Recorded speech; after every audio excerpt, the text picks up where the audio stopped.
सुभाष चंद्र बोस ही मौनी बाबा थे। उनकी घड़ी सुभाष बाबू की घड़ी मिली, उनका बक्सा मिला सुभाष बाबू का बक्सा है, उसमें किताबें सुभाष बाबू की हैं, राइटिंग सुभाष बाबू की है, जैसे वो लिखते थे। जो सुभाष बाबू से मिलने आते थे उस जमाने में लोग, वही लोग नेताजी से उधर मिलने के लिए लास्ट टाइम पर आते रहे, मौनी बाबा से मिलने आते रहे। एक पर्दे के पीछे खड़े होकर के बात करते थे, हमेशा सामने आकर के बात नॉर्मल करते नहीं थे जो बाहर से आते थे व्यक्ति। तो ये सब चीजें उनकी मिलती चली गई।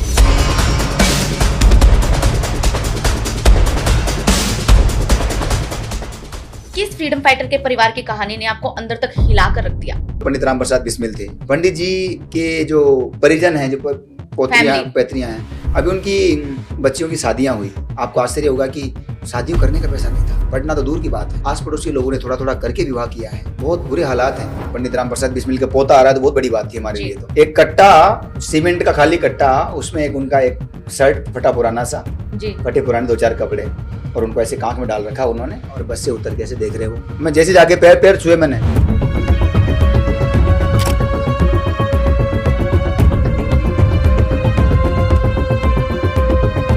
काला पानी जेल। आप जब वहां गए तो आपने वहां क्या देखा? काला पानी, जहाँ पर एक छोटी छोटी कोठरियां, उनके आप वो बेड़ियां, वो हथकड़ियां, वो जब आंखों से आदमी देखेगा ना, इनमें रहे हैं आदमी हमारे। 30 पौंड तेल अकेले सावरकर जी को, कोल्लू में जहाँ बैल जोता जाता है, वहाँ वीर विनायक दामोदर सावरकर को जुतना पड़ता था। नारायण सावरकर उनके भाई भी वहाँ थे कि इस कमरे में सावरकर, उस कमरे में भाई। और 10 साल बाद एक ही जेल पता चला। उनकी जो पुत्र वधू थी हिमानीताई सावरकर, हिमानीताई ने बताया आजादी के कई साल बाद तक उनके परिवार को, कहीं बाहर जाता परिवार, जैसे कोई चोर डकैत का परिवार हो, वो कहीं जाते तो लोकल थाने में बता के जाते कि हम 4 दिन के लिए वहां जा रहे हैं, फिर वापस आके बताओ कि हम आ गए। क्या चोर थे वो?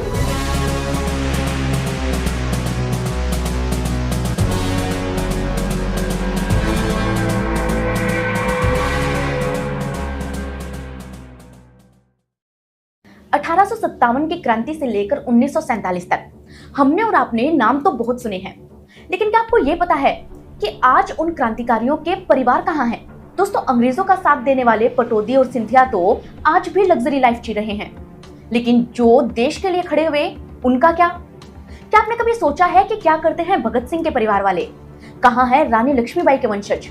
तात्या तोपे के नाती तो कचौड़े का ठेला लगाते हैं, वहीं वीर सावरकर के परिवार को तो अब तक जेल में हाजिरी लगानी पड़ती थी। इन सभी परिवारों की कहानी को खोज निकाला विष्णु लांबा ने। आज हम उन्हीं से बात करने वाले हैं। विष्णु जी, एक चीज मैं आपसे पूछना चाहूंगी कि आजादी की हम बात कर रहे थे, अब सवाल बहुत से हैं, लेकिन हम फ्रीडम की बात करते हैं। इंडिपेंडेंस डे स्पेशल हमारा ये शो है। जब देश आजाद हुआ तो बंटवारा भी हुआ, हिंदुस्तान पाकिस्तान 2 देश बने, लेकिन हमारे जो फ्रीडम फाइटर्स थे, जो क्रांतिकारी थे, उन्होंने भारत की आजादी के लिए, अखंड भारत की आजादी के लिए शहीदी दी, कुर्बानी दी।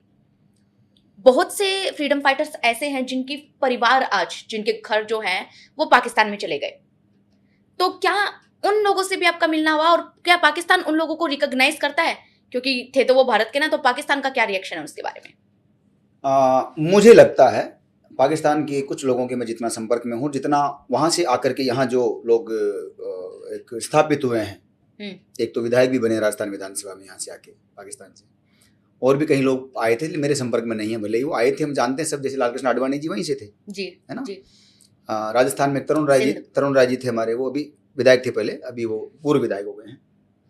तो उनके माध्यम से, लोगों के माध्यम से पता चला लोगों से पाकिस्तान के हमारे कई सारे लोग आना जाना बाड़मेर में, जैसलमेर में है जी।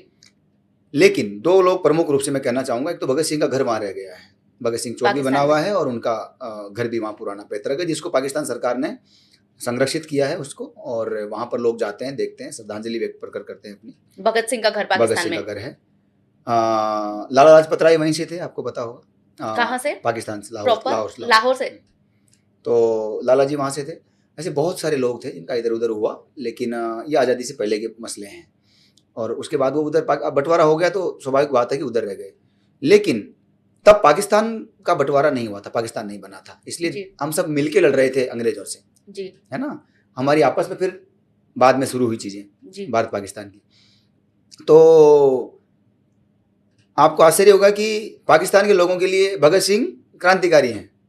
भगत सिंह को वो अभी भी उतना ही वैल्यू देते हैं जितना इंडिया में है। उनके लिए भी वो क्रांतिकारी है जी, ज्यादातर लोगों के लिए जी, क्योंकि वो उस समय पाकिस्तान का कहीं जिक्र नहीं था। बाद में ये इन लोगों ने किया जी। तो निश्चित रूप से कई सारी स्मृतियां हैं जो वहां पर हैं। मेरा खुद का मन है कि मैं कटाक सराज जरूर जाके आऊँ, शिव मंदिर है, कटाक्ष राज बहुत अच्छी जगह है, लाहौर लवपुर, लव की नगरी कोई जमाने में रही है। जी, हमने बहुत सारे वीडियोस हमारा सब कुछ अपना ही तो है। ये तो ये दीवारें बीच वहाँ में, लाला लाजपत राय के भी कुछ समाधि स्थल, बहुत कुछ मिलेगा अभी, है। बहुत कुछ मिलेगा, सबका मिलेगा, कहाँ जाएगा। और कौन कौन? बहुत लोग रहे, बहुत आसान नहीं था, छोड़ के आना, मजबूरी में आना पड़ा लोगों को। तो गंदगी विचारों में कुछ लोगों ने अपने सियासी स्वार्थों को पूरा करने के लिए भर ली और इस तरह के हालात पैदा कर दिए, वरना सब लोग प्यार से रह रहे थे। आवाम तो बुरी नहीं है ना सारी वहाँ की, चंद लोगों की वजह से सारा कुछ नाटक हो रहा है। आप गए हैं पाकिस्तान? नहीं, मैं पाकिस्तान कभी नहीं गया। एक संस्था के माध्यम से निमंत्रण आया था, पाकिस्तान के किसी एनजीओ के थ्रू निमंत्रण आया था, और प्लांटेशन के लिए, जब इमरान जी की सरकार थी जी, और वहाँ वन मंत्री जरताज गुल वजीर थी उन दिनों। अच्छा, पाकिस्तान के वन मंत्री, तो उन्होंने आपको इनवाइट किया था? नहीं, वहाँ की संस्था ने इनवाइट किया था। उस दौरान इन दोनों का जिक्र मैंने इसलिए किया है कि उस दौरान मैंने निवेदन किया था उनसे कि भारत सरकार से आप लिखिए, भारत सरकार अगर मुझे जाने की अनुमति देती है तो मैं जरूर आऊँगा। लेकिन वो हो नहीं पाया। हाँ, उन्होंने सरकार को नहीं लिखा होगा पता नहीं मुझे, मेरे को नहीं बताया उन्होंने बाद में, लेकिन मेरे पास में कई बार व्हाट्सएप कॉल और मैसेज आए कि आपको आना, इस कार्यक्रम भाग लेना है, पर्यावरण पर काम करना है। यहाँ पर क्या मतलब पाकिस्तान से आए आपके पास कॉल एंड ऑल? हाँ, निमंत्रण है मेरे पास, है वो लिखा हुआ लेटर, होगा कहीं नहीं पड़ा होगा जी। तो जब आप इन फ्रीडम फाइटर्स से मिलने वाले थे, कहाँ से आपने शुरुआत की, और ये आपके दिमाग में विचार कहाँ से आया कि मुझे क्रांतिकारियों के परिवारों से मिलना चाहिए? क्योंकि जनरली कोई सोचता नहीं है। मैं जिन संस्कारों में रहा हूँ, जिस परिवार में हिस्सा रहा हूँ, वहाँ पर जितना भगवानों के चित्र दीवारों पे लगे हैं, उन्हीं कच्ची दीवारों पर कहीं बबूल के कांटों से कई सारे महापुरुषों के, क्रांतिकारियों के चित्र भी टंगे रहते थे जी। संस्कार वही रहे। तो आपको आश्चर्य होगा कि गांव में लोग बहुत ज़्यादा पढ़े लिखे भले ही नहीं होंगे, लेकिन वो महाराणा प्रताप को बहुत मानते हैं जी। जो उसके लिए जरूरी नहीं किताबें पढ़ना जरूरी नहीं है, है ना, वो उनके संस्कारों में, डीएनए में है। कई बार मन में आता था कि क्रांतिकारियों की जिनकी हम जय जयकार कर रहे हैं, जिनकी चर्चाएं हो रही हैं सब जगह, उनका परिवार कहाँ रहता है जी। प्रश्न करते थे लोगों से, तो अजीब सा लगता था लोगों को कि यार ये क्या बच्चा फालतू बातें कर रहा है। एक दिन मैंने किसी एक कार्यकर्ता को बताई, तो जयपुर आकर, तो उन्होंने कहा ये तो बहुत अच्छा आइडिया है जी। तो उन्होंने कहा आप मेरे यहाँ कार्यक्रम उसमें लेके आ सकते हो जी। मैंने कहा बिल्कुल लेके आ सकते हैं, बहुत अच्छा है। संयोग बना ऐसा, हमें जाने का मौका मिल गया। उनके पास उस समय मुझे याद नहीं, सही 700 रुपये कुछ दिए थे उन्होंने जी। हम निकल पड़े ट्रेनों में छुपते छुपाते और ऐसे बसों में लटकते लटकाते 22 राज्यों में जाके। पहली फैमिली कौन सी थी जिससे आप मिले? सबसे पहले मैं तात्या टोपे से मिला, अशफाक उल्लाह खान परिवार के यहाँ गया, 2 लोगों की मैं सबसे पहले गया। तात्या टोपे की फैमिली तक कैसे पहुंचा? सबसे पहले सोलापुर का मुझे पता चला, क्योंकि मेरे पास गूगल का सिस्टम नहीं था, एंड्रॉइड फोन नहीं था। मेरे पास में एक नोकिया 11 से टूटा हुआ फोन था जिसको रबड़ से बांध रखा था मैंने जी। तो इतना इंटरनेट ऐसा कुछ था नहीं मेरे पास। तो सोलापुर महाराष्ट्र का किसी ने कहा तो वहाँ पहुँच गए, किसी ने कहा वहाँ से कोल्हापुर जाओ तो वहाँ पहुँच गए। सोलापुर से कोल्हापुर, फिर वहाँ पता चला कि वो तो शिवपुरी मध्य प्रदेश में है। तो वहाँ ग्वालियर शिवपुरी जिस बस में लटके में गया था, तो पीछे जैसे ही कूदा तो मुझे किसी ने देख लिया। मतलब आप बस पे लटक के और किसी ने देख लिया मुझे, ठेले वाले ने। शिवपुरी पहुंचे जी। जो ठेला लगा रहा था वहां पर, वो व्यक्ति एक मूर्ति पर, किसी का एक घोड़े पर किसी की मूर्ति लगी हुई थी जी। वो तात्या जी की मूर्ति थी, तात्या टोपे की। और वहां पर जो ठेला लगा रहा था उसको जब मैंने पूछा तात्या जी के घर का पता, तो उसने बताया कि मैं तात्या जी का पोता हूँ, परपोता हूँ। और वो ठेले पे क्या बेच रहे थे? पकौड़ी कचौरी समोसा बेच रहा था। भावुक होकर रोने लगा हुआ आदमी। तो आप कल्पना कीजिए कैसा दृश्य बना होगा उस समय मेरे सामने। अभी तो रोज मैं इन सब चीज़ों से गुजरता हूँ, तो जैसे आम आदमी के सामने जाता हूँ तो उसके लिए नया कौतूहल का विषय हो सकता है, चर्चा का विषय हो सकता है। उस समय मेरे पास क्या होगा जब पहली बार मैंने देखा होगा इस तरह के हालात कि 1857 की क्रांति के महानायक तात्या टोपे जी का वंशज किस तरह से जिंदगी जी रहा है, वो हमने देखा वहाँ पर। तो वो आपको देख के इमोशनल हो गए? हाँ, उनको लगा नहीं कोई हमारे पास भी तो आया जी, कौन जाता था। हमने उनके बाद फिर अशफाक साहब के यहाँ गए हम लोग, फिर किसी और के गए, फिर ऐसे चलता गया। अशफाक उल्लाह खान का घर कहाँ था? अशफाक उल्लाह खान 1947 की लड़ाई में शहीद होने वाले पहले मुस्लिम थे जी। और बहुत बड़े शायर भी थे, बहुत विद्वान थे। अशफाक उल्लाह खान का घर शाहजहाँपुर उत्तर प्रदेश में है। वहाँ मैं गया उनके यहाँ पर, उनका जब फांसी पर चढ़ाया गया अशफाक उल्लाह खान साहब को, तो अशफाक साहब की अंतिम इच्छा थी कि मेरे पोते का नाम भी अशफाक रखा जाए। तो जो पोता अशफाक जिसका नाम रखा गया जी, वो अशफाक साहब आज मेरे कांटेक्ट में हैं, मैं बराबर मिलते जुलते हैं। बहुत प्यारे इंसान है, बहुत विद्वान है जी। अशफाक उल्लाह खान के पोते? हाँ, उनका नाम अशफाक उल्लाह खान है। और उनके साथ में उनके घर भी गया, वहाँ पे उनके यहाँ रुका मैं घर पे, उनकी मज़ार पर गया जो उनका कब्रिस्तान है, वहाँ हम गए अशफाक साहब की, शहीद अशफाक साहब की। और वहाँ मैं चादर भी चढ़ा के आया। आपको आश्चर्य होगा कि जब मैं चादर चढ़ा रहा था तो मैं तो सनातन परंपराओं से आता था। तो मेरे पास में जो दुपट्टे या शॉल चादर जो भी थी वो सब भगवा रंग के ही थे सारे के ऑरेंज, सारे। हाँ मुझे दिमाग में नहीं आया ग्रीन है भगवा का चक्कर, वो स्वाभाविक रूप से था जी। तो मैंने जैसे ही मैंने निकाला, मैंने कहा, मेरे दिमाग में आया थोड़ा सा, तो मैंने पूछा, मैंने कहा ये भगवा है, कोई दिक्कत तो नहीं है आपको, मुसलमानों को दिक्कत हो जाए? केसरी का। तो उन्होंने बोला कि भगवा के लिए तो फांसी चढ़े हैं अशफाक साहब ने जी। तो मैंने कहा, तो मैं बोले हाँ बिल्कुल। तो मैंने चादर चढ़ाई और अपना प्रणाम किया, उन्होंने अपना फातिहा पढ़ा जो भी वहाँ पढ़ते हैं वो अपना जी। और बहुत नमन किया उनको, बहुत बहुत अच्छा लगा वहाँ जाकर के, बहुत सुकून की जगह है वो। तो वहाँ से कब्रिस्तान से लौटे हम लोग, उनके घर गए, वहाँ अपने सारा आतिथ्य किया उन लोगों ने। अद्भुत परिवार है वो, बहुत अद्भुत परिवार है। अशफाक साहब को मुझे लगता है वो वेटेज नहीं मिला देश में जो मिलना चाहिए। हम बात करते हैं, जैसे क्रांतिकारी बहुत हुए है ना, सबसे पहले अगर आप किसी का नाम लेंगे और बच्चे बच्चे को जो पता है वो है सुभाष चंद्र बोस। सुभाष चंद्र बोस, तुम मुझे खून दो मैं तुम्हें आज़ादी दूंगा। क्या आप बोस की फैमिली से भी मिले हैं? हाँ, बोस के परिवार को जानता हूँ, मिला हूँ। बोस के जो परिवार कलकत्ता में रहते हैं, मैं उनसे मिला हूँ जी। और उनकी बेटी से भी दिल्ली में काफ़ी समय, शायद 2012 में मिला था, याद नहीं मुझे, तब मिलना हुआ है उनसे। और सुभाष बाबू मेरे सबसे प्रिय नेता हैं, सुभाष चंद्र बोस जी। मैं व्यक्तिगत रूप से बताऊं, मेरे सबसे प्रिय नेता हैं और बहुत कुछ सीखते हैं, बहुत कुछ मानते हैं उनके साथ। उनकी फैमिली क्या मानती है कि सुभाष चंद्र बोस ही मोनी बाबा थे? क्योंकि मिस्टीरियस डेथ मैं ये बहुत बड़ा प्रश्न है भारत के सामने, इसलिए मैं इसका बहुत स्पष्ट उत्तर अपने अनुभव के आधार पर या किसी भी नहीं देना चाहूंगा, लेकिन हाँ, उनकी फैमिली क्या कहती है मैं ये जानना चाहूंगा। हाँ, मैं इतना जरूर कहना चाहूंगा कि कई जगहों पर परिवार के कुछ सदस्यों का मानना है कि मोनी बाबा के साथ उनके कई सारे जुड़ाव बने, कुछ लोगों का मानना नहीं बने, कुछ लोगों का जुड़ाव बने मतलब जैसे उनकी घड़ी, सुभाष बाबू की घड़ी मिली, उनका बक्सा मिला, सुभाष बाबू का बक्सा है, उसमें किताबें सुभाष बाबू की हैं, राइटिंग सुभाष बाबू की है, जैसे वो लिखते थे। जो सुभाष बाबू से मिलने आते थे उस जमाने में लोग, वही लोग नेताजी से उधर मिलने के लिए लास्ट टाइम पर आते रहे, मोनी बाबा से मिलने आते रहे। जो शब्द वो पुकारते थे, जो संबोधन का उनका शब्द था, एक पर्दे के पीछे खड़े होकर के बात करते थे, हमेशा सामने आकर के बात नॉर्मल करते नहीं थे जो बाहर से आते थे व्यक्ति। तो ये सब चीजें उनकी मिलती चली गई। अंतिम प्रक्रिया जो बची हुई थी, नेताजी सुभाष चंद्र बोस पर, एक मेरे मित्र उन्होंने बहुत काम किया नेताजी पर, उनके कभी सहयोग रहा तो मैं आपके यहाँ पॉडकास्ट कराना चाहूंगा उनका। जी बिल्कुल। उन्होंने अद्भुत काम किया है, पूरे जीवन लगाया उन्होंने, नेताजी पर काम किया है। मेरा ये था कि उनका अंतिम जो था उस समय ये था कि पॉलिटिकल रीजंस कहीं रहे, उसके कारण शायद वो नहीं हो पाया। उनके दांत का डीएनए होना था मोनी बाबा के दांत का जी। वो शायद हो नहीं पाया पूरी तरह से, वो मैं उसके अंदर ज़्यादा नहीं जा पाऊंगा क्योंकि भारत सरकार का मसला है, तो सरकार इसे आधिकारिक रूप से देखे और वही बयान दे तो ज़्यादा ठीक है। लेकिन मैं इतना जरूर कहना चाहूंगा कि उनका बहुत कुछ मिला आपस में, मोनी बाबा का नेताजी से, सुभाष बाबू से बहुत कुछ मिला। और परिवार के कुछ लोगों से मेरी मुलाकात हुई तो उनका एक अलग कहना था, कुछ लोगों का थोड़ा सा अलग कहना था।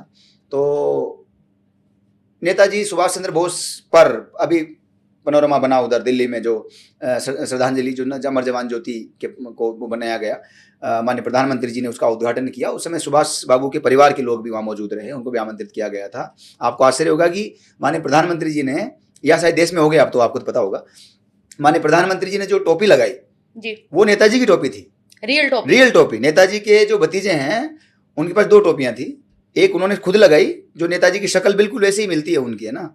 अभी मेरी कुछ समय पहले उनसे बात हुई है, उनकी मिलती है। नेताजी की एक टोपी उन्होंने प्रधानमंत्री जी को भेंट की। वो वहां पर, अभी मैं दिल्ली गया था तो प्रधानमंत्री जो म्यूजियम बनाया गया है अभी, प्रधानमंत्री म्यूजियम, हाँ, उसमें उन्होंने रखा है, मोदी जी ने उसको रखा है, उस कैप को, हाँ, ताकि देश दर्शन कर सके। अच्छा, नेताजी की टोपी उन्होंने रियल में लगाई थी। और उनकी फैमिली को भी अभी पूरा श्योर नहीं है, मतलब सब लोग नहीं मानते कि सुभाष चंद्र बोस ही मोनी बाबा थे। वो परिवार का देखिए, वो एक पीढ़ियां चली गई है, बहुत सारी चीजें हो गई है। और ऐसे महापुरुष जो होते हैं ना बड़े, परिवार का तो खैर अधिकार होता ही है, इसमें कोई दोहराई नहीं है, लेकिन ऐसे महापुरुषों का पूरा देश परिवार होता है। कोई भी महापुरुष किसी एक जाति का, एक परिवार का नहीं होता है जी। क्या राणा प्रताप केवल मेवाड़ के राज परिवार के हैं? राणा जी हम सब के हैं, हम सब राणा जी के हैं, पूरे देश के राणा जी हम सब के हैं। शिवाजी महाराज केवल मराठियों का ठेका थोड़ी है शिवाजी पर, शिवाजी हमारे महापुरुष हैं, शिवाजी हमारे भी आइडल हैं। आप मेरी बात समझ रहे हैं? तो निश्चित रूप से इस तरह के जो लोग होते हैं उन पे सरकारें निर्णय करती हैं, तथ्यात्मक आधिकारिक निर्णय करती हैं। उसका विषय लंबे समय चल रहा है, वो सबके सामने। वेस्ट बंगाल भी गए? हाँ, बहुत काम किया ना वहाँ पर, सारे क्रांतिकारी परिवारों को जब मैं तलाश रहा था तो उस दौरान गया और अभी भी जाके आया हूँ मैं। क्या देखा आपने वहाँ? पश्चिम बंगाल के अनुभव थोड़े से मेरे कुछ अनुभव बहुत बुरे हैं, कुछ अनुभव बहुत अच्छे हैं। मैं इतना जरूर कहना चाहूँगा कि कोलकाता के अंदर एक घर है, वो बॉस साहब के घर जहाँ पर आज़ाद भारत का पहला झंडा फहराया गया क्रांतिकारियों के द्वारा, उस जगह में जाके आया। उसके ठीक पीछे वाला घर जगदीश चंद्र बसु का बॉस का है, जो महान साइंटिस्ट हैं, आप जानते हैं, उनके नाम पर बॉटनिकल गार्डन भी है जी, जगदीश चंद्र बसु, कलकत्ता में जगदीश चंद्र बसु। उनके ठीक इधर की तरफ चलेंगे तो थोड़ा आगे जाएंगे तो विवेकानंद और राजा मोहन राय का घर है। मतलब इन सब के घर पास में है? ज्यादा इतने महान लोगों के? नहीं, हाँ सच में, रियली बहुत अच्छी जगह। तो कोलकाता की वो गली तो बड़ी कमाल की होगी। अरे बाप रे, बिल्कुल, मेरा तो मतलब कलेजा भर गया वहां जाकर के, इतना खुश हुआ मैं, बस पूछिए। क्या नाम है उस जगह का, नाम बता सकते हैं? एग्जैक्ट एक गली तो नहीं मुझे याद, लेकिन वो पूरा इलाका है। मैंने 22 स्टेट में गया हूँ मैं इधर, क्या आप सोचिए, कल्पना से परे है। तो ये जो जगदीश चंद्र बसु का जो घर है, उसके थोड़ा घूम करके आगे जाएंगे तो वहाँ एक जगह है जी, वो अनुशीलन समिति की जगह है। अनुशीलन का थोड़ा अनुशीलन समिति क्या है? नेताजी सुभाष चंद्र बोस उन दिनों वहां की नगर पालिका जो भी बोलते हैं उसके अध्यक्ष हुआ करते थे कलकत्ता के। पुलिन बिहारी जो क्रांतिकारी थे, महान क्रांतिकारी थे, पुलिन बिहारी जो दास हैं, वो वहां पर गए, पुलिन बिहारी बोस वहां गए और नेताजी को रिक्वेस्ट किया कि जो क्रांतिकारी हैं हमारे, उनका प्रशिक्षण के लिए कोई स्थान हमें चाहिए। उन्होंने दिया स्थान, तुरंत प्रभाव से कि ये स्थान है, लीजिए, तय कर दिया। वहां पर अनुशीलन समिति की जो कलकत्ता वाली जो इकाई है, उसका वहां का यूनिट, क्योंकि वो तो ढाका में थी ना अनुशीलन समिति, तो अच्छा, हाँ, और उस समय एक ही था। हाँ, तो ये इधर उसका इकाई शुरू हुई जी। वो स्थान है जहां क्रांतिकारियों ने क्रांति के गुर सीखे, ट्रेनिंग ली प्रशिक्षण प्राप्त किया जी, और वहां बंदूक चलाना, बम बनाना, ये सब सीखा।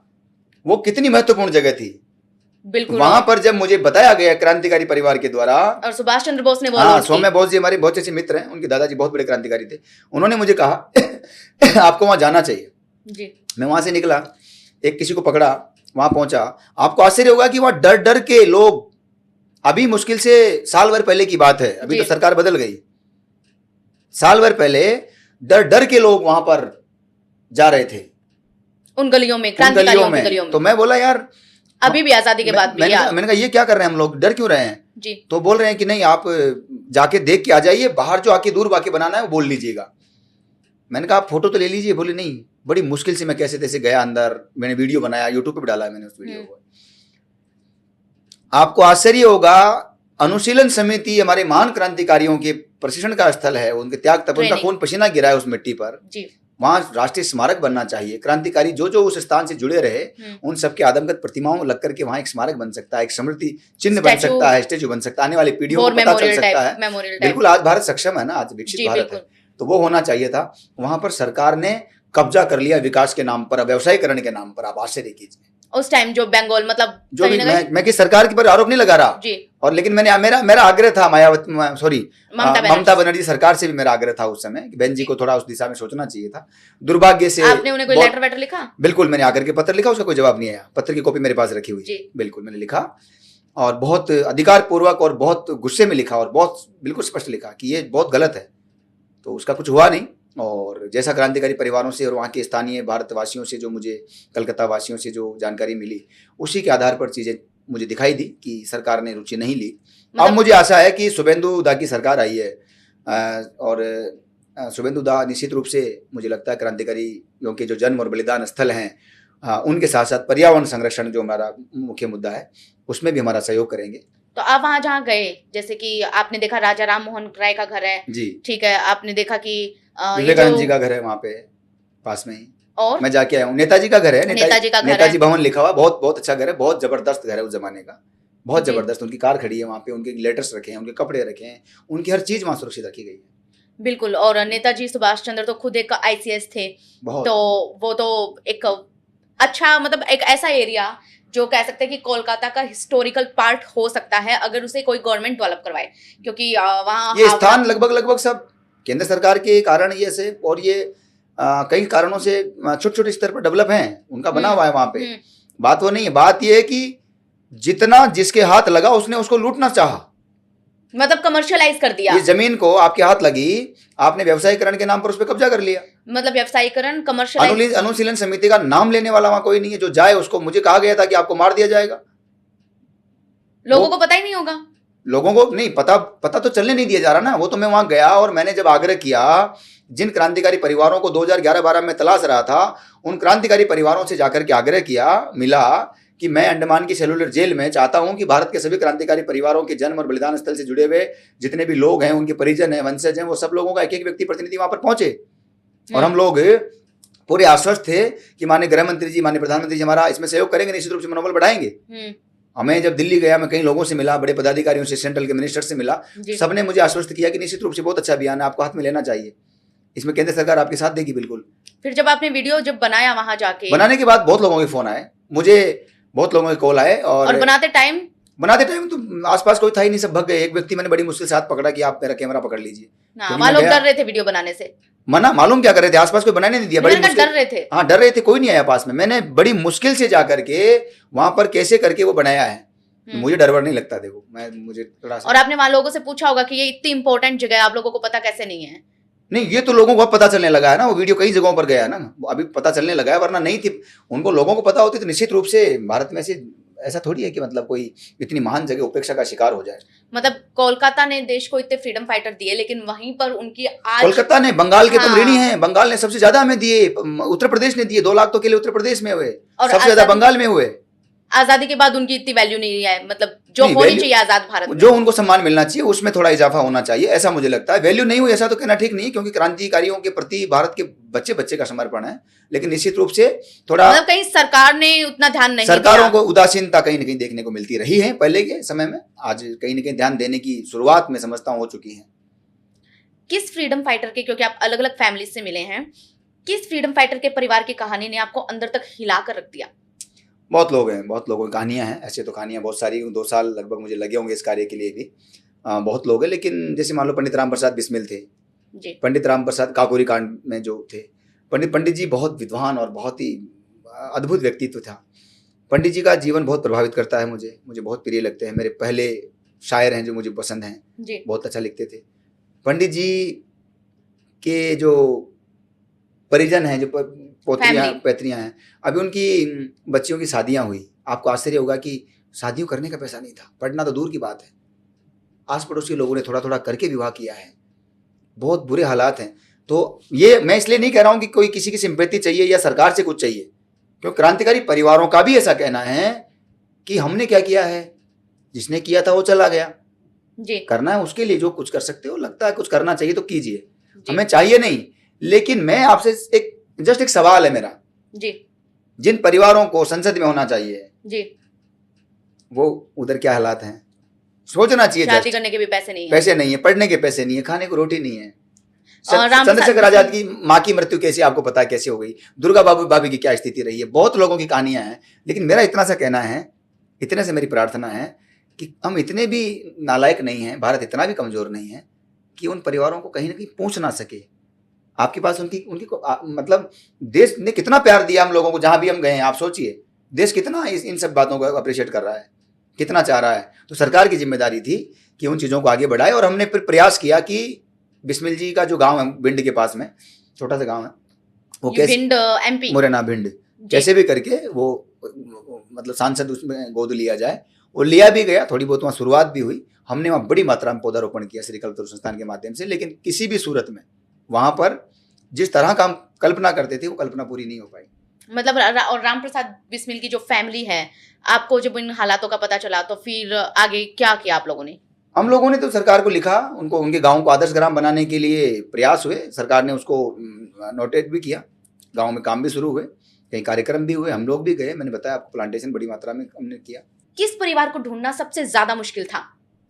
बहुत सारे परिवार थे, काफी सारे ऐसे मिले जिन्हें ढूंढना कठिन था। लेकिन मुझे जहाँ तक याद आ रहा है कि जैसे अभी राजगुरु थे, भगत सिंह के साथ जो शहीद हुए, राजगुरु सुखदेव और हाँ, तो उनके गांव भी मैं जाके आया बाद में। और परिवार गांव नहीं मिला, वो पुणे शहर में मिला बाद में। गांव कौन सा था उनका? पास में ही गांव है, तलेगांव डमडरे, एक तलेगांव डमडरे। हाँ, राजगुरु नगर है उनका, और राजगुरु नगर के पास में दूसरा गांव तलेगांव डमडरे, वो राजेंद्र पिंगले जी का उनका। और ये वाला जो गांव है ये राजगुरु जी का है। राजगुरु नगर। जी। राजगुरु नगर पहुंचे तो वहां पता चला कि परिवार कहीं पुणे में रहता है। वहां गली गली में ढूंढते रहे, लेकिन एक अंत तो गतवा एक दुकान के बाहर लिखा हुआ था राजगुरु एंटरप्राइज या ऐसा कुछ लिखा हुआ था दुकान के बाहर जी। उसको देख करके अनुमान लगाया, आकलन हुआ कि शायद हो सकता है यही हो जी। जाकर के दुकान में पूछे, मिले, वो कस्टमर से बातचीत, वही सामान्य से जीवन। मिलने के बाद फिर कहानियां निकल के आने लगी, फिर दस्तावेज निकल के आने लगे, फिर थोड़ा सा परिवार के साथ जुड़ाव बना, फिर वहां से 4 परिवारों के बारे में पता चला, फिर कहीं गए तो वहां 4 परिवारों के बारे में पता चला। तो ढूंढना। तो जब आप राजगुरु के उनसे मिले तो आपको क्या, मतलब आपने सीधे पूछ लिया कि आप क्या राजगुरु के परिवार से हैं? हाँ, सीधा पूछा तो उन्होंने भी आश्चर्य से थोड़ा देखा, और चारों तरफ जो लोग थे वो भी देखने लगे कि अचानक कहाँ से आ गया, क्योंकि कोई सामान लेने वाला है दुकान में तो जी। समझ में आता है। और वहां लिखा हुआ था बड़ा बड़ा राजगुरु इंटरप्राइजेस। हाँ, वो दुकान के बाहर लिखा हुआ था वो। और आपने अंदाजा लगाया उसे देख? हाँ, उसे देख करके, शायद अभी भी लिखा होगा, शायद काफी दिन हो गए मुझे गए हुए। तो वहाँ फिर हम लोगों ने फोटो वगैरह भी ली, आपस में चर्चा भी हुई। उन लोगों ने बहुत सेवा की। राजगुरु जो परिवार है उन्होंने बहुत सेवा की, और उसके बाद में 4 परिवार और पता चला, 4 और चला, इस तरह से आगे बढ़ते चले गए। और क्या आपने कभी किसी शहीद परिवार की, जैसे आपने अलग अलग शहीद परिवारों को ढूंढा, आपने उनकी सिचुएशन देखी, कोई रिच है, कोई मीडियम है और कोई काफी अत्यंत निर्धन है। हाँ, निर्धन है, तो मैं ये पूछना चाहूंगी कि किस शहीद परिवार की आर्थिक हालत देखकर आपको गिल्ट महसूस हुआ कि ये तो बहुत बुरा हुआ इनके साथ? सभी क्रांतिकारी परिवार सक्षम नहीं है, ये बात सच है, लेकिन कुछ के हालात इतने बुरे मिले जिसका मतलब कलेजा कांप जाए सोच करके। जैसे पंडित राम प्रसाद बिस्मिल के जो प्रपौत्र हमें मिले, उनके गांव घर के हालात तो बुरे थे ही, ग्रेट ग्रैंडसन। हाँ, उनके बाद में हम लोग उनको एक कार्यक्रम में हमने आमंत्रित किया, तो हम लेने के लिए जब उनको गए तो वो जिस बस से उतर के आए थे, तो हम पहुंच गए वहाँ, थोड़ा फोटोग्राफर लेके, माला वगैरह लेके, कि हमारे लिए तो भाई पंडित राम प्रसाद बिस्मिल का पोता आ रहा है तो बहुत बड़ी बात थी हमारे लिए तो, और परंपरा भी है। तो राजस्थान की एक जयपुर में उनको आमंत्रित किया। एक कट्टा, पूरा वेलकम। हाँ बिल्कुल, बहुत एकदम ठाट बाट से। एक कट्टा सीमेंट का, खाली कट्टा, उसमें एक उनका एक शर्ट फटा पुराना सा जी, फटे पुराने 2-4 कपड़े, और उनको ऐसे कांख में डाल रखा उन्होंने, और बस से उतर के ऐसे देख रहे वो, और आप लोग पूरे गाजे बाजे के साथ, और हम उन्हीं के स्वागत में गए थे। वो सोच रहे पता नहीं किसके क्या हो रहा है। मैं जैसे जाके पैर छुए मैंने, तो वो तो एकदम मतलब इस लायक ही नहीं बचा कि मैं वो आशीर्वाद भी दे सके मुझे, बिल्कुल सरेंडर हो गया वो, आगे एकदम थोड़ा सा हो जाता ना, सकुच आ जाता आदमी जी। तो फिर मैंने कहा कि प्रणाम, स्वागत है आपका। तो उनको मुझे जानते थे, बाकी तो नहीं जानते थे, क्योंकि मैं तो जा चुका था ना पहले तलाशने उनके घर पे जी। तो मेरे को देखते उनमें थोड़ी हिम्मत आई कि चलो ये आदमी आ गया जो अपने घर आया था, अपने घर आया था। हाँ, फिर मुझे वो मेरे साथ कार्यक्रम में आए, फिर गाड़ी में हमने आगे बिठाया उनको, फिर वो वहाँ गाड़ी में भी ऐसे सकुच आके बैठे। हाँ, फिर मैंने कहा मस्ती से बैठो, मैंने कहा आपके लिए ही, आपकी है। फिर नहीं हाँ, थोड़ा सा अच्छे थोड़ा खुले। फिर मैं उनको ले जा करके थोड़ा कुछ नींबू पानी वगैरह हमने आपस में बैठ के कुछ चीज़ें और शुरू की, थोड़ा उनका कॉन्फिडेंस बढ़ा। उनके साथ 4-5 दोस्तों को बोला कि उनका थोड़ी हंसी मजाक करो इनके साथ, इनको लगना चाहिए कि ये यहाँ चीफ गेस्ट हमारे, तो इस तरह का माहौल बनाना। ऐसे बहुत लोगों के साथ हुआ जो आए, सब लोगों को हमने ट्रीटमेंट पूरा एकदम, हमने उनको दिखाया कि तुम्हारे पूर्वजों की वजह से हम लोग आज़ादी खुली हवा में सांस ले रहे हैं भाई, तुम्हारे एहसानमंद हैं हम, ये भी जरूरी है। हाँ। और सबसे बड़ी बात कि एक फ्रीडम फाइटर की फैमिली की ये हालत होना, मतलब थोड़ा बहुत अगर लोग ही सोच लें इसी नाते, या सरकार सोचे, तो शायद ये चीज लोगों से तो बहुत प्यार मिला, जस्टिफाइड नहीं है, लोगों से बहुत प्यार मिला। लेकिन देखो, हाँ, गवर्नमेंट को सबसे बड़ा काम इसमें गवर्नमेंट ही कर सकती है, लोग सरकारों का। मुझे एक चीज लगती है, आपको निवेदन करूं, देखो यही मैं आपसे सवाल पूछना चाह रही थी कि उनकी बच्चियों की शिक्षा नहीं हो पाई। आप देखिए, पढ़ नहीं पाई, किसी की बेटी हो, बेटी किसी की भी हो, गाँव की बेटी, पूरे एक व्यक्ति की बेटी पूरे गाँव की बेटी होती है गाँव में आज भी। आप ये सोचिए, एजुकेशन भी आप नहीं दे पाए, घर नहीं दे पाए छोटा सा एक, बाद में धीरे धीरे चीजें बदली है, किसी को प्रधानमंत्री योजना जो मिली उसमें मिला, किसी को किसी में मिला, लेकिन हालात बहुत बुरे हैं कई मामलों में, जिसका निश्चित रूप से कहीं ना कहीं कोई रास्ता निकलना चाहिए। उन लोगों को, मैंने पहले भी कहा आपको, उन लोगों को कुछ नहीं चाहिए आपसे। कई क्रांतिकारी परिवारों का स्पष्ट कहना है, हमारे पूर्वजों जिन्होंने किया है उनके नाम पर, उनके लिए कुछ कर रहे हो आप, करना चाहिए आपको, जरूर कीजिए, हमें कुछ नहीं चाहिए, हम उनके वंशज हैं, ये हमारा मतलब कोई सौभाग्य मानते हैं हम कि उस पीढ़ी में हमारा जन्म हुआ, बाकी हमारा क्या योगदान है, ये तो सच्ची बात है। लेकिन ये भी अच्छी बात नहीं है कि किसी बच्ची को हम शिक्षा ही ना दे पाए। ये तो रोटी कपड़ा मकान तो हर किसी का अधिकार है, वो भी नहीं मिली, और ऐसे महान परिवार के बच्चों को नहीं मिली। आप सोचिए, जिनके कारण हम आजादी खुली हवा में सांस ले रहे हैं, वो ना होते तो कहाँ होते हम लोग। जो लोग अंग्रेजों के तलवे चाट रहे थे, जो लोग राजा महाराजाओं के तलवे चाट रहे थे, उनकी बड़ी बड़ी कोठियां हैं आज। मैं कंट्रोवर्सी में नहीं जाना चाहता, किसी का नाम नहीं लेना चाहता, वरना मैं विथ स्ट्रॉन्ग एविडेंस आपको बता सकता हूँ कि क्या क्या कहानियां किन किन लोगों की कहाँ से निकल के आई। लोग अखबार और टीवी में देखते हैं ना क्रांतिकारियों को, उनके लिए तो चित्र और भगत सिंह 23 मार्च बस ये वो सब यही तो रहता है ना। मैं तो उनके बीच में रह के आया हूं, मैंने समझाया, देखा है वहां वास्तविकता क्या थी, कैसे तिल तिल कर जले वो लोग, घुट घुट कर मरे हैं, अपने आप को सब खपाया उन लोगों ने। परिवार का बहुत बड़ा पीछे, उसके पीछे एक त्याग होता है। बिल्कुल, कहते हैं ना कि हम घर छोड़ के आ गए ना पर्यावरण के लिए, इतने साल हो गए हमें जी। कहने को आप कह दीजिए कि परिवार का कोई योगदान नहीं है, क्या सच में परिवार का योगदान नहीं है? होता है, फैमिली बहुत बड़ा योगदान, आप कुछ नहीं कर सकता। मेरे माता पिता को ये उम्मीद होनी चाहिए थी मुझसे कि जवान बच्चा है, बड़ा होगा, ये करेगा, वो करेगा, फलाना करेगा। माँ बाप ने बेटे को तिलक लगाया, निकाल दिया, बोल दिया 4 मंत्र देखेगी। इन बातों का ध्यान रखना, जाओ करो सेवा देश की, नहीं करनी शादी जाओ करो। ये क्या? अभी तक कितने क्रांतिकारी परिवारों से मिल चुके हैं आप? मैं उस समय 58 लगभग परिवारों को मैंने तलाशा था, लेकिन तलाशने के बाद फिर धीरे धीरे हवा बनी देश में, लोग जुड़ने लगे, फोन आने लगे, लोग बताने लगे कि मेरे दादाजी फलाने जंग में थे, मेरे दादाजी वहां थे। कई लोगों के फोन आने लगे, कोई हरियाणा से फोन आया किसी का कि वहां ऐसा था, फिर किसी का मतलब उधर से कलकत्ता के आसपास के, फिर कभी किसी स्टेट के, कोई उड़ीसा के, कोई आंध्रा के, बहुत जगहों के क्रांतिकारियों के संपर्क में आ गए। 500 परिवार लगभग मैं संपर्क से में हूँ अभी इस समय। अगर भारत सरकार क्रांतिकारी परिवारों का आधिकारिक डाटा मांगे तो मैं 500 लोगों का उनको परिवारों के साथ मिलवा सकता हूँ। मतलब इतना डेटा मेरे पास है, बिल्कुल है पूरा। लेकिन आज लोग सिर्फ 3 फ्रीडम फाइटर्स के नाम जानते हैं, है ना? मैं समझ रहा हूँ। तो गलती किसकी है? ये तो सरकारों का, लोगों की गलती नहीं, सरकारों का। आप पहुंचा ही नहीं पाए उन तक चीजों को। लोग तो अपने आसपास तक ही जानेंगे ना जी। अगर मुझे सरकार नहीं पहुंचा पाई आगे तो ये गलती सरकार की है। मेरे गांव के लोग तक तो मुझे जानेंगे ना जी। मैंने थोड़ा बहुत काम किया तो मेरे गांव के लोग जानते हैं, किसी और ने काम किया उसके गांव के लोग जानते हैं, आसपास के लोग जानते हैं। पूरा देश मुझे जाने, ये जिम्मेदारी तो सरकार की थी। अगर मैं मर गया था, मैं शहीद हो गया था तो। लेकिन आपने चर्चा ही नहीं की। नाम दर्ज नहीं है, नाम सरकारों के पास में। ऐसे असंख्य क्रांतिकारी हैं जो तिल तिल कर जले, मरे, फांसी पर चढ़े, लुटे पिटे, सब तबाह हो गया, उनका नाम तक नहीं है कहीं पर। बेनाम क्रांतिकारी, बेनाम। बहुत सारे बेनाम लोग हैं अंडमान की सेलुलर जेल में काला पानी सजा काटने वाले, जहां पर मैं देख के आया हूं, वहां पर बाकायदा एक बेनाम क्रांतिकारियों के नाम वहां पर दीपक जल रहा है। मतलब इन सब में से अगर मैं एक नाम पूछूं, सबसे ज्यादा अंडररेटेड फ्रीडम फाइटर, तो वो कौन है? मतलब सबसे ज्यादा चर्चित कौन? अंडररेटेड मतलब जिन्होंने काम बड़ा किया लेकिन उनका नाम कहीं नहीं हुआ। उपेक्षित। हाँ, अंडररेटेड फ्रीडम फाइटर्स देखो, ऐसे तो बहुत सारे नाम हैं।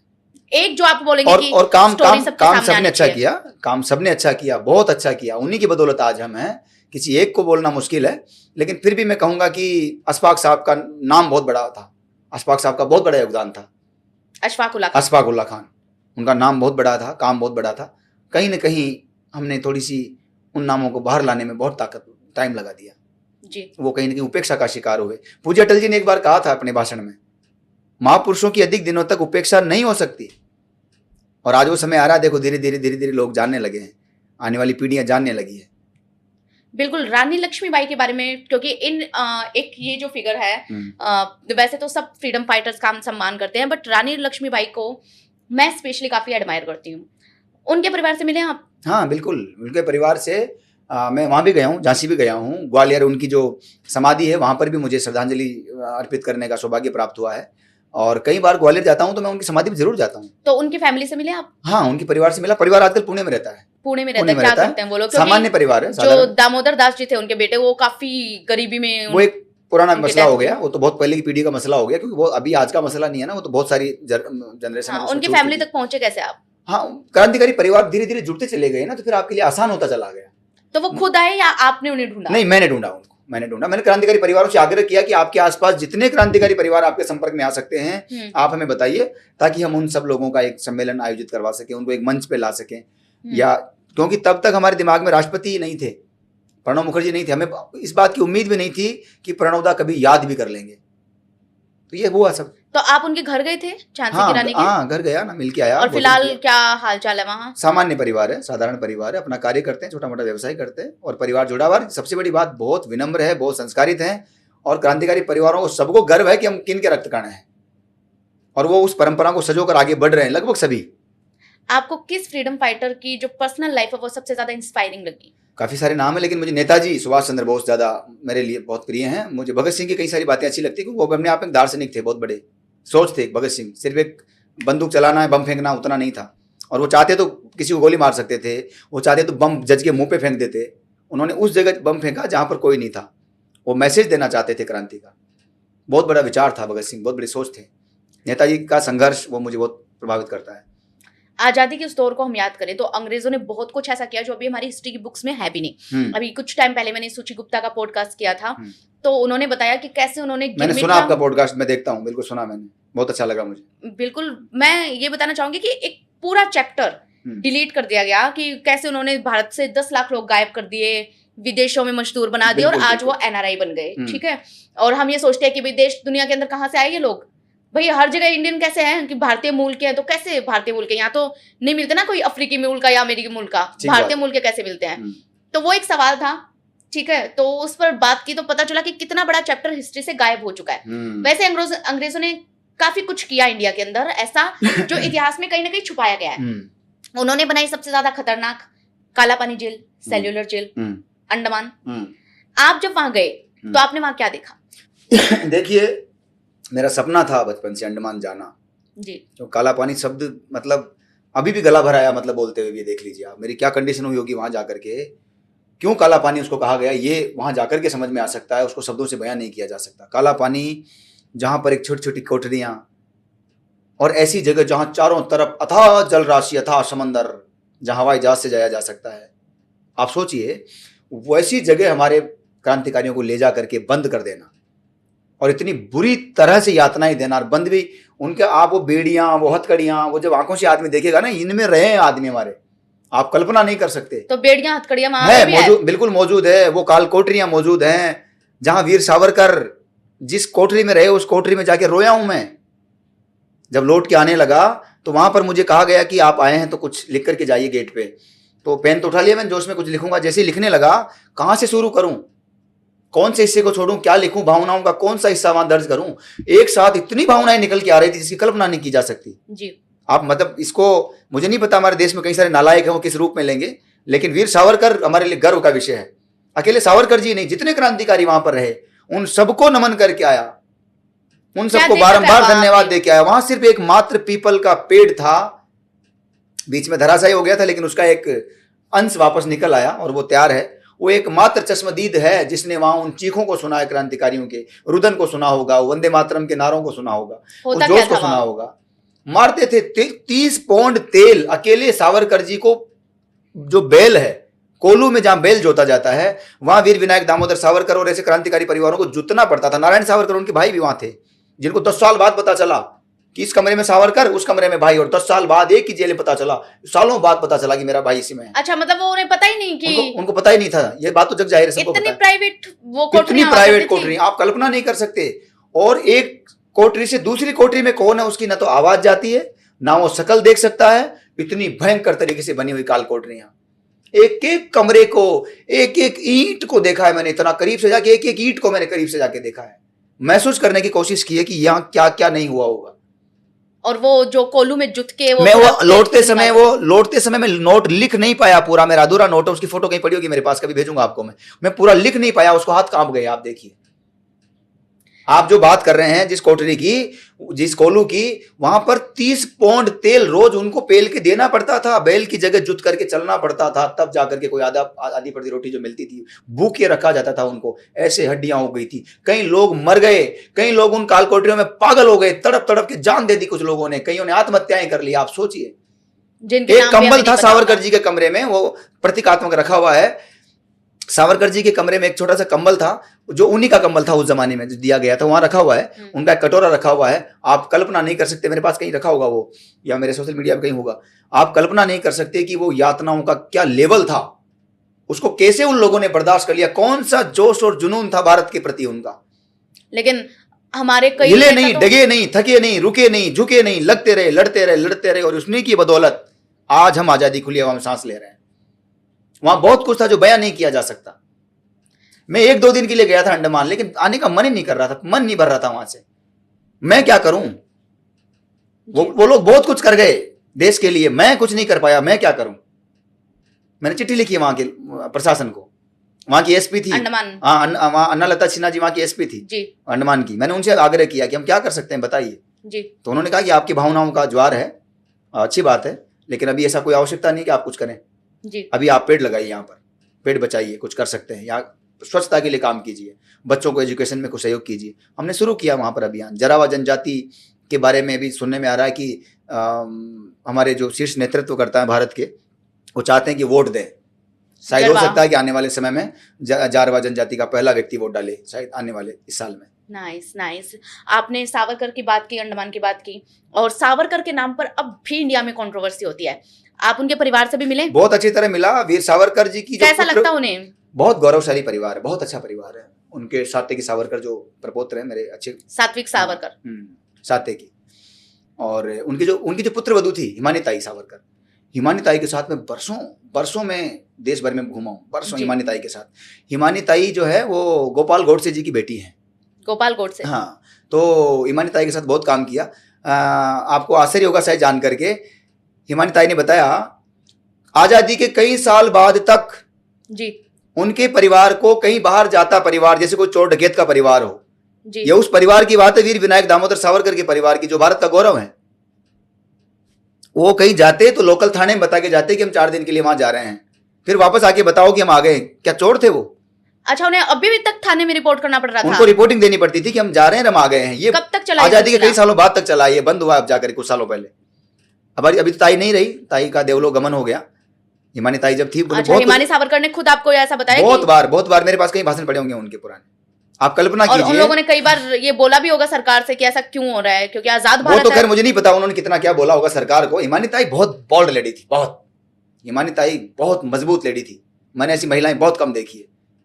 वो किसी भी बड़ी से बड़ी ताकत से भिड़ सकती थी। वो हिमानी ताई तो मजाक नहीं थी, मैंने आंखों से देखा है। बहुत भयंकर जोश जी। मतलब मुझे बहुत सुकून मिलता था हिमानी ताई के पास जाकर के, मुझे बहुत अच्छा लगता था, जैसे मेरी माँ की गोदी में आ गया हूँ। इतना खुद को महफूज और इतना ऊर्जावान महसूस करता था मैं हमेशा। ताई चली गई, अभी वो उनके बेटे हैं, उनके पोते हैं ताई के, उनके साथ में संपर्क में हूँ, भाभी जी हैं, बहुत लोग हैं। बहुत मुझे वो परिवार, ये क्रांतिकारी परिवार अपने परिवार का सदस्य होने का गौरव देते हैं, ये मेरे लिए गौरव का विषय है। आपने बोला कि वो गोपाल गोडसे की, हाँ, गोपाल जी गोडसे जो थे उनके वो, और गोडसे फैमिली से भी आप मिले होंगे, क्योंकि जब वही गोपाल गोडसे जी नाथूराम गोडसे के छोटे भाई हैं। हाँ, वही मैं उस सवाल पर ही आ रही हूँ, क्योंकि जब आप इंडिया में मोस्ट ट्रेंडिंग या फिर मोस्ट रिसर्च्ड फ्रीडम फाइटर का नाम सर्च करेंगे तो सबसे पहला नाम महात्मा गांधी का आता है, और महात्मा गांधी की जब बात होगी तो गोडसे की बात भी होगी। मैं आपसे ये पूछना चाहती हूँ कि जब आप गोडसे की फैमिली से मिले तब वहां आपने क्या देखा? मैं इन्हीं परिवारों को तलाशते गया था जी, और जब मुझे पता चला कि हिमानी ताई किस परिवार से, किस घर से हैं और उनके पीछे का क्या हम लोग इतिहास सुनते हैं, तो मेरे मन में एक उत्सुकता थी कि गांधी और गोडसे, इन दो नामों के बीच की दूरियां और समानताएं है ना जी, जो सार्वजनिक जीवन है और जो अंदर की बातें हैं, इन सब के बीच कितनी सच्चाइयां हैं जी, क्या कहानी है जी। तो वो देख करके हम जरूर वहां पर आए। मैं परिवार से मिला, नाना गोडसे, उनके गोपाल गोडसे जी की जो पुत्र हैं, और अभी उनका भी देवलोक गमन हो गया। हिमानी ताई के सगे भाई, हिमानी ताई के सगे भाई गोपाल गोडसे जी के बेटे थे नाना गोडसे और हिमानी ताई सावरकर। मैं उनके पास गया हूँ, उनसे मिला हूँ। अभी उनके बेटे हैं नाना गोडसे के, उनके संपर्क में कई बार मैं रहा हूँ, और मैं बहुत अच्छा परिवार है। तो मैं किसी का महिमा मंडन नहीं कर रहा, लेकिन वहां जाकर के जो मैंने देखा वो वास्तव में बड़ा सोचने पर, विचार करने पर विवश करता है जी। नाथूराम गोडसे की जो अस्थियां हैं जी, वो अभी भी वहां रखी हुई हैं। परिवार ने उनको भी विसर्जित नहीं किया है। क्यों नहीं किया, मेरे पूछने पर जानकारी मिली, वहां बताया गया नाना जी के द्वारा कि नाथूराम गोडसे का ऐसा कहना था, मानना था कि जब तक सिंधु नदी भारत के झंडे के तले ना बहने लगे तब तक इनका अस्थि विसर्जन मेरा मत करना, ऐसा उनका कहना था। इसलिए इन लोगों ने उन अस्थियों को भी एक चांदी का कलश है जिसमें उन्होंने कवर किया हुआ है और रखी हुई है। देश भर से लोग वहां आते हैं, जो भी उस विचार को या इस सोच को जो भी समर्थन करते होंगे, इस तरह के सिंधु नदी भारत के झंडे तले बहे, इस सोच का समर्थन करने वाले लोग संभवतः वहां आते होंगे।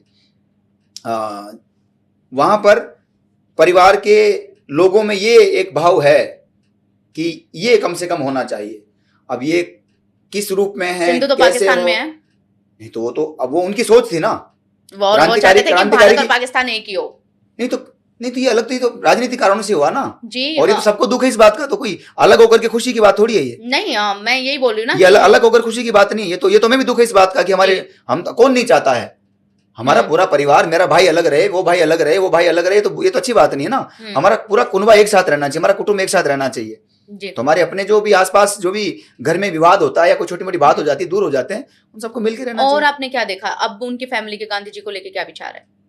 गांधी जी को लेकर के, गांधी जी का तो सब सम्मान करते हैं, पूरा देश सम्मान करता है, गांधी जी का हम भी सम्मान करते हैं। और वो लोग भी नहीं, उन लोगों का क्या मानना है ये वो लोग विचार करें, तय करें, सोचें, जो भी कुछ है उनका विचार वो रखते हैं।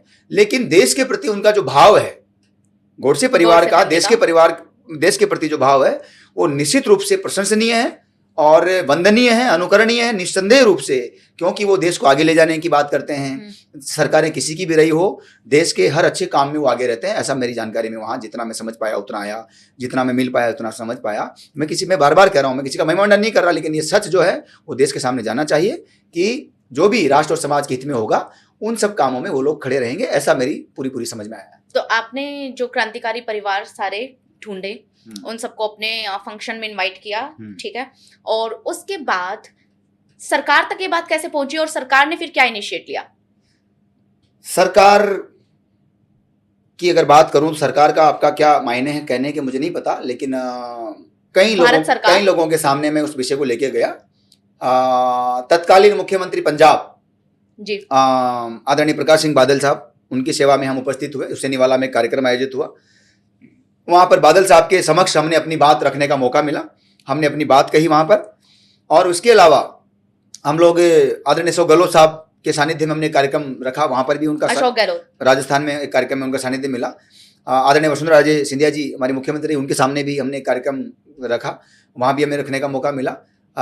लोकसभा अध्यक्ष ओम बिरला जी जो आज लोकसभा अध्यक्ष हैं, उस समय वो दक्षिण विधायक थे कोटा के, और ओम जी भाई साहब ने मुझे फ़ोन किया कि विष्णु इस तरह से तुम जो काम कर रहे हो बहुत अच्छा काम है और तुम्हें आना चाहिए। ओम जी भाई साहब ने बुलाया, ओम जी मुझे खुद रिसीव करने के लिए आए गाड़ी लेकर के रेलवे स्टेशन कोटा। बहुत सामान्य सा जीवन वो जीने वाले व्यक्ति हैं, कितने बड़े होंगे भले ही वो, बहुत विनम्र हमने उनको हमेशा देखा, अभी भी सब आप देख ही रहे हैं। तो वहाँ पर उनका आतिथ्य स्वीकार करने का अवसर मिला। क्रांतिकारी परिवारों को मैं लेके गया, एक तलवंडी चौराहा है कोटा में राजस्थान में, वहाँ बड़ी मात्रा में कोटावासी आशीर्वाद देने के लिए, क्रांतिकारी परिवारों से मिलने के लिए उपस्थित हुए। वहाँ एक आयोजन हुआ और पर्यावरण संरक्षण को लेकर के जो हमारा कार्य है, ओम बिरला जी ने उस कार्य की भूरी प्रशंसा की, क्रांतिकारी परिवारों के बारे में बताया और वहाँ पर एक प्रेस कॉन्फ्रेंस भी आयोजित की गई कोटा में। जी, प्रणब मुखर्जी तक कैसे पहुंचे आप? सब क्रांतिकारी परिवारों को जब तलाश कर ले आए तो एक पत्र मुझे लिखने की सलाह दी किसी ने कि आप एक पोस्ट कार्ड लिख दो प्रणब मुखर्जी राष्ट्रपति महोदय को। मैं बोला यार कौन पढ़ता है, वहां पर कचरे के ढेर में डाल दिए जाएंगे। बोले आप लिखो तो सही। तो आरएसएस के एक प्रचारक थे जी, हाँ, उन्होंने मुझे कहा बाद में, अरे पोस्ट कार्ड लिखो ना भाई। मैं बोला भाई साहब कहाँ जी रहे हो, पोस्ट कार्ड कौन देखेगा, तुम लिखो तो सही। मैंने लिख दिया। कुछ दिन बाद जवाब आया, फोन आया कि आप तलाश के लाए हो तो इनको लेके आओ, कैसा ऐसा आयोजन होने जा रहा है। तो उस दिन राजगुरु पर डाक टिकट भी जारी हुआ जी, मुझे याद है।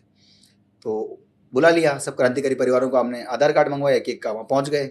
हमारे एक मित्र थे नीलेश जी जो इसको ऑर्गेनाइज कर रहे थे प्रोग्राम को, साथ में लगे हुए थे, वो पढ़े लिखे और काफ़ी सक्षम व्यक्ति हैं, मैं तो थोड़ा ठूँ पढ़ने के मामले में।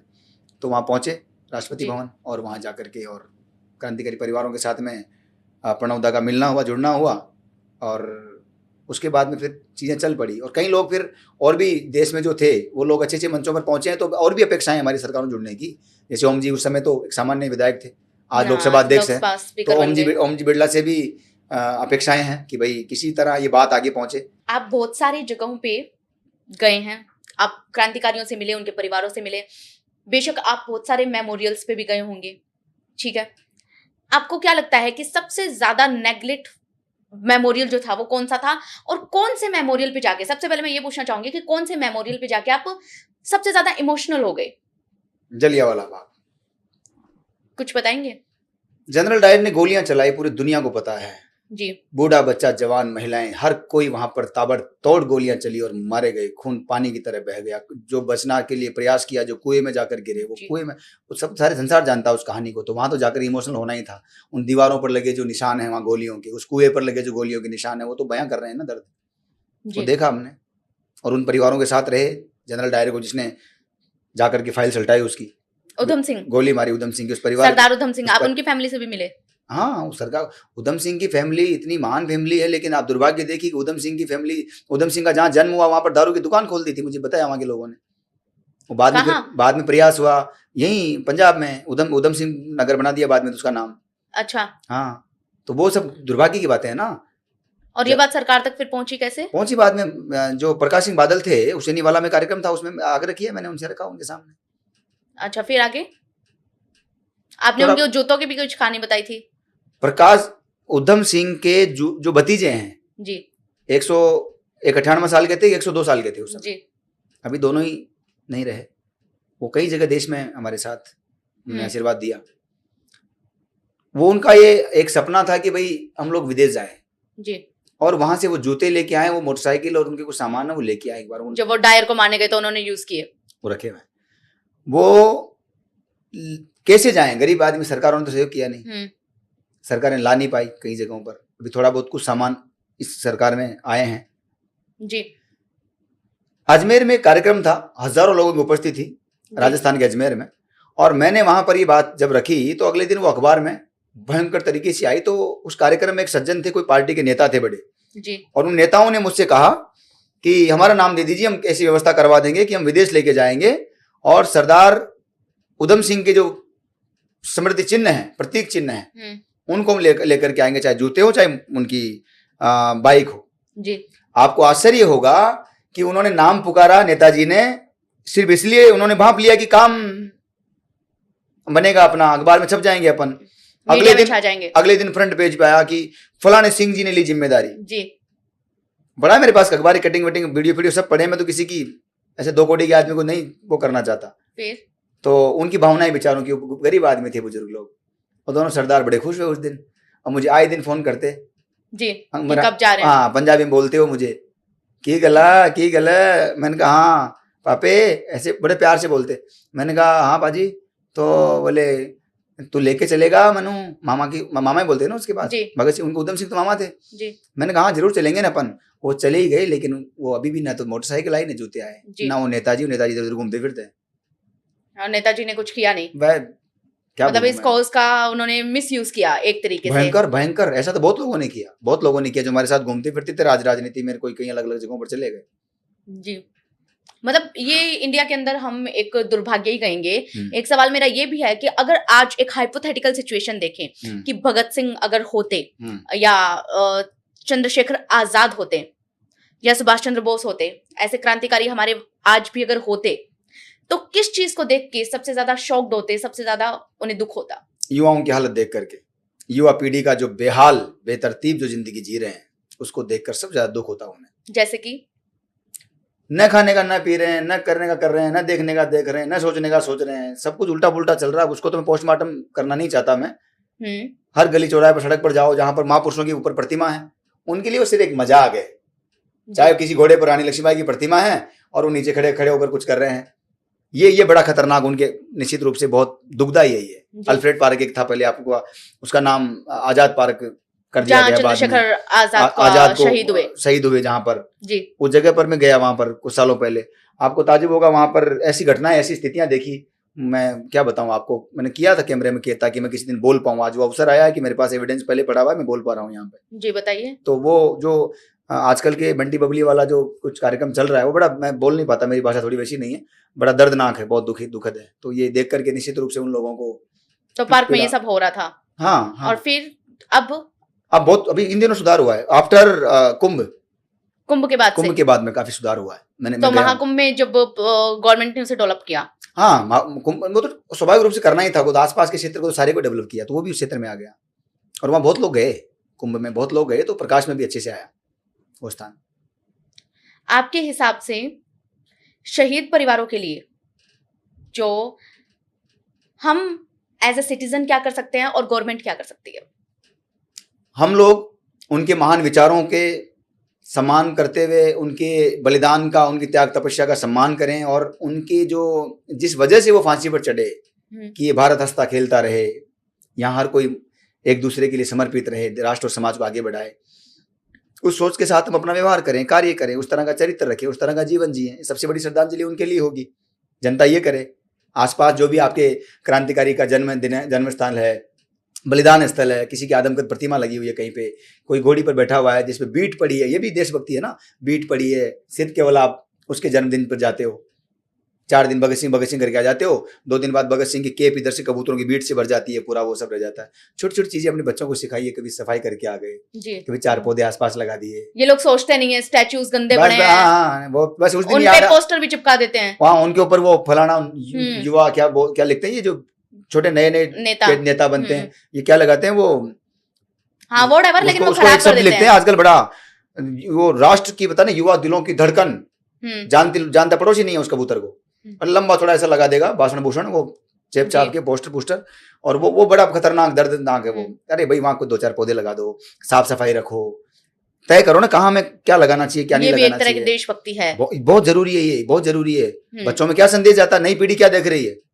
मैंने बचपन में जो किया वो मैं कर रहा हूँ, बिल्कुल बचपन में मुझे जो सिखाया जाता, बच्चा क्या देखेगा कि चलो यार ये महापुरुष जो मरते हैं ना, ये फिर एक दिन के लिए काम आते हैं, बच्चा ये सोचेगा। बाकी दिन तो ऐसे ही होते हैं ना, कुत्ता बैठे रहते हैं वहां पे, बच्चा तो ये देखेगा ना, बाबा संस्कार बड़ी खतरनाक चीज है, आपको सोच समझ के देना है, किस तरह से, कौन सा। एक आखिरी सवाल मैं ये पूछना चाहूंगी, क्या ऐसे कोई कहानी है जिसे पर्सनली आप कभी नहीं भूल पाएंगे? बहुत कहानियां हैं, देखिए अच्छी तो कहानियां जिसको नहीं भूल पाएंगे, एक कहानी तो है नहीं, क्योंकि एक दिन एक स्टूडियो में बैठ करके 1 घंटे की बात करना अलग चीज़ है, और बहुत सारी जिंदगी जीना लंबा समय अलग चीज़ है। लेकिन हाँ, फिर भी मैं इतना कहना चाहूँगा कि बाबू गेनू जैसे लोगों का परिवारों के साथ अनुभव, पंडित राम प्रसाद बिस्मिल जैसे परिवारों के साथ अनुभव, तात्या टोपे के परिवारों के साथ जैसा अनुभव, कई जगह जिंदगी में ऐसा बना जहाँ रूह कांप गई देख करके, ऐसी कई सारी जगह हैं जहाँ पर निश्चित रूप से मुझे लगता है कि मेरे जीवन में हमेशा वो कहानियाँ मेरे लिए बहुत महत्वपूर्ण रहेगी, जिन्हें चंद शब्दों में बयान नहीं किया जा सकता। बाबू गेनू का परिवार को आज तक किसी ने याद ही नहीं किया था, इतने बड़े क्रांतिकारी दक्षिण भारत के हुए हैं, लेकिन वो किसी के माध्यम से हम लोग जब क्रांतिकारी परिवारों को तलाश रहे थे तो बात आगे बढ़ी, और वहां से कोई व्यक्ति ने बताया कि ये परिवार यहाँ पर रहता है। उस गांव में इतने क्रांतिकारी हुए कि जहाँ खोदो वहीं पर आदमी का कंकाल निकलने लगा। अभी कुछ आजादी के कुछ कई सालों बाद तक कंकाल निकलते थे उस गाँव के अंदर। आप सोचिए कहाँ दक्षिण भारत में एक जगह है। तो वहाँ ये जो बाबू गेनू हैं, इनके अलावा ऐसे कई सारे परिवार हैं जहाँ धीरे धीरे मिलते चले गए, और वो सब लोग निश्चित रूप से कहीं ना कहीं, आपने बीच में एक बात बोली थी कि ऐसे कई सारे हीरोज हैं जो प्रकाश में नहीं आए, जिन्हें कोई नहीं जानता। ये आपने बहुत बड़ी बात बताई। ऐसे बहुत हीरो हैं सच में, जिनका अब जाकर के धीरे धीरे में पता चलने लगा। आपने ठाकुर रोशन सिंह के बारे में भी बताया। रोशन सिंह तो चलो फिर भी काकोरी कांड से जुड़ गए थे, इसलिए उनको वो लोग जान गए, लेकिन परिवार तो पेशा का शिकार रहा। और बहुत बुरे हालात हैं।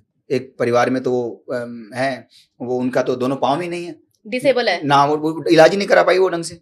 कौन? उनकी परपोत्री। अच्छा, वो इलाज ही नहीं करा पाई काफी टाइम तक। मैं कई वर्षों तक संपर्क में रहा हूँ जी, आप समझ रहे हैं। और हम देश में ठाकुर थे। हाँ, ठाकुर थे एक जमाने में। वो देश के लिए सेवा करने के चक्कर में वो लुट पिट गए। हाँ। तो अंग्रेजों ने किसी लायक छोड़ा नहीं। बाकी तो मिलता क्या, जो देश राष्ट्र की सेवा में निकल जाता है ना सचमुच में, उसके बाद बचता क्या है। और कुल मिलाकर जिन्होंने अंग्रेजों के खिलाफ लड़ाई लड़ी, उन्होंने कहीं ना कहीं इंडिया को तो आजाद करवा दिया, लेकिन आजादी के बाद शायद हम भारतीय ही उन्हें भूल गए। खुद गुलाम हो गए। देश को आजाद करा दिया, खुद गुलाम हो गए, अपने ही आपके गुलाम हो गए, कहीं नहीं जा पाए, न मन का खा पाए, न मन का पहन पाए, न मन का एजुकेशन ले पाए, न शिक्षा। कई सारी चीजें थी जो बड़ी दुर्भाग्य की बात है। और इसीलिए जरूरी है कि आज कम से कम हम तो उनके बारे में बात करें, उनके बारे में लोगों को बताएं। और इसीलिए हमारा प्रयास है कि भारत के तमाम क्रांतिकारियों के बलिदान और जन्म स्थलों पर राष्ट्रीय स्मारक घोषित हों। वहां पर जितना प्लांटेशन किया जाए, श्री कल्पतरु संस्थान के माध्यम से हम निस्वार्थ करने का वचन देते हैं। और भारत सरकार से आपके मंच के माध्यम से भी हम ये आग्रह दोहराते हैं कि अंडमान की सेलुलर जेल में क्रांतिकारियों के वंशजों का एक सम्मेलन हो, और वहां पर आगे के लिए 2047 तक के लिए उन्हें भी ये जो भी राष्ट्र और मानवता के उत्थान के लिए जो यज्ञ आप करने जा रहे हैं, उस यज्ञ में उनकी भी एक संविदा हो, ऐसा मेरी अनुरोध है। एक लास्ट फ्रीडम, ये जो रैपिड फायर राउंड हम करते हैं वो मैं आपके साथ फटाफट करना चाहूंगी। 1 लाइनर आंसर देने आपको बताइए। सबसे फियरलेस फ्रीडम फाइटर? सभी निडर थे, डर होता तो शायद घरों से बाहर कोई नहीं निकलता। सबसे अंडररेटेड फ्रीडम फाइटर? जिसको बहुत ज्यादा सम्मान नहीं मिला। बहुत नाम ऐसे हैं, लेकिन मैं अशफाक साहब के लिए कहना चाहूंगा कि थोड़ा। एक हिस्टोरिकल प्लेस जहां हर इंडियन को जाना चाहिए? Andaman cellular jail. एक फ्रीडम फाइटर जिन पर आपको लगता है कि फिल्म बननी चाहिए? बहुत सारे लोग हैं। आज के यूथ में सबसे मिसिंग क्वालिटी क्या है? जिस सोच को लेकर के जो शहीद हुए हैं लोग, क्रांतिकारी महापुरुष, उस सोच पर नहीं चलना, ये इन लोगों का एक बड़ा भूल है, बहुत बड़ी। और राष्ट्र और समाज के प्रति 100% निस्वार्थ समर्पण का भाव धीरे धीरे कम होता जाना, ये बहुत बड़ी भूल कर रहे हैं लोग। देशभक्ति और नेशनलिज्म में फर्क क्या है? जैसा भारत और इंडिया में है। थोड़ा सा डिस्क्राइब करेंगे? वो एक इधर का है नेशनलिज्म जी, और देशभक्ति इधर का है। देशभक्ति में आदमी तुरंत अपना मरने मारने पर तैयार हो जाता है, सर्वस्व समर्पण को तैयार हो जाता है। और नेशनलिज्म में सिर्फ केवल भारतीय लिख करके, इंडियन लिख करके तीसरी कर लेता है। क्या सोशल मीडिया ने पेट्रियट ये जो देशभक्ति को रियल बनाया या फेक बनाया? फेक बनाया। आजकल तिरंगा लेकर के सेल्फी लेके बस डाल दिया सोशल मीडिया पे, हो गई देशभक्ति। लेकिन ये शर्म नहीं आई उसको कि पड़ोस की स्कूल में तिरंगा नहीं पहनाया गया, माट साहब अभी तक क्यों नहीं आए, क्या प्रॉब्लम हो गई, हैंडपंप में पानी के कारण रास्ते के अंदर कई सारे कचरा हो रहा है, उसको क्यों साफ नहीं किया आज हमने 15 अगस्त है तो? क्या ये पंचायत की जिम्मेदारी है? क्या ये जिला प्रशासन की जिम्मेदारी है? क्या आम नागरिकों की कोई जिम्मेदारी नहीं है? सरकार हमारी है, चाहे किसी पार्टी की हो, सरकार हमारी है, देश हमारा है, समाज हमारा, बच्चे हमारे, लोग हमारे, हम देश के, तो फिर हम क्यों ना करें? ये भी विचार होना चाहिए। अगर फ्रीडम फाइटर्स आज का इंडिया देखे तो सबसे ज्यादा गर्व किस चीज पे करेंगे? भारत के कई सारे कामयाबियों पर, जैसे कलाम साहब ने अग्नि दिया, हमें चंद्रयान दिया। और सबसे ज्यादा दुखी किस चीज को देख कर होंगे? ये महामूर्ख जो रोते फिर रहे पिज्जा बर्गर पार्टी जो आजकल की है ना, मम्माज बोई पापाज बोई, जो बंटी बबलीस टाइप के, जो सारे दिन उनको लगता है कि वो कहीं पार्क में जाकर के गुलाब दे दिया तो वो हीर राजा हो गए। ऐसी जो पीढ़ी है जिसको पता ही नहीं कि देश और समाज के प्रति हमारी जिम्मेदारी है, ऐसे लोगों को देखकर निश्चित रूप से दुख तो होगा ही। Being a citizen of India, हम हमारे जो फ्रीडम फाइटर्स के जो परिवार है उनके लिए एक क्या चीज कर सकते हैं? होली दिवाली त्योहारों पर उनके घर जरूर जाना चाहिए, जो आपके पड़ोस में होने की। कम से कम आपके आसपास जो भी है। जैसे हमारे यहाँ प्रताप सिंह बारहट हुए हैं, है ना, राजस्थान में प्रताप सिंह बारहट हुए हैं, तो प्रताप सिंह बारहट का परिवार जहाँ रहता है आसपास के लोग उनके यहाँ जाएं। महाराणा प्रताप का परिवार जहाँ रहता है आसपास के लोग उनके यहाँ जाएं। कुछ नहीं जा सकते, कुछ नहीं कर सकते, उनकी प्रतिमा कहीं लगी हो तो त्योहार के दिन जाकर के उसको नहलाया, एक माला पहनाई, बच्चों को ले जा गए, प्रणाम करके आ गए। कुछ नहीं कर सकते, उनके स्मृति में एक पौधा लगा दीजिए। गर्मियों का समय है, पक्षियों के लिए दाने पानी की व्यवस्था कर दीजिए। और कुछ नहीं कर सकते, कुछ अपने घर में पुराने वस्त्र हैं या जैसे भी वस्त्र हैं जरूरतमंद को दे दीजिए, उससे स्मरण करा दीजिए कि आज फलाने का पुण्यतिथि है, जन्मदिन है। कुछ तो परोपकार कीजिए। अगर आप किसी फ्रीडम फाइटर को वापस ला सकते तो किसको लाते और क्यों? मैं तो सबको ले आऊं, मेरा बस चले तो, पर ये कहना मुश्किल है किसी एक को क्यों लाऊं, मैं तो सभी को लाऊं। आने वाली जनरेशन फ्रीडम फाइटर से सबसे बड़ी कौन सी सीख ले सकती है? राष्ट्रभक्ति। राष्ट्रभक्ति। आने वाली पीढ़ी को आप आज 15 अगस्त के मौके पे क्या संदेश देना चाहेंगे? राष्ट्र प्रथम, सबसे पहले भारत, बाकी सब बाद में। ये तय करना पड़ेगा हम सबको। इसीलिए सब लोग भारत की हरियाली के लिए, भारत की खुशहाली के लिए पेड़ लगाएं तिरंगे का, और तिरंगे की सोच का सम्मान करें। जी बिल्कुल विष्णु जी, आपका बहुत बहुत थैंक यू। और आप सभी को आज हमारी टीम की तरफ से इंडिपेंडेंस डे की बहुत बहुत बधाइयाँ। आपको बहुत बहुत शुभकामनाएं। तो दोस्तों, ये थे हमारे साथ विष्णु लांबा, जिन्होंने अलग अलग फ्रीडम फाइटर्स के परिवारों को खोजा, और उसके बाद उन्हें खोजने की जो कहानियां थी वो तो कमाल की थी ही। आज ये परिवार किन हालातों में है, क्या कर रहे हैं, इसके बारे में भी पता लगाया, जो कि जानना हमें काफी जरूरी है, क्योंकि इतिहास से ही हमारे फ्यूचर के रास्ते साफ होते हैं। उम्मीद करती हूँ कि ये पॉडकास्ट आपको पसंद आया होगा। अगला पॉडकास्ट कौन सा देखना चाहते हैं हमें कमेंट करके जरूर बताइएगा। दोस्तों, हम मिलेंगे आपको किसी नई कहानी, किसी नए चेहरे के साथ। तब तक के लिए धन्यवाद।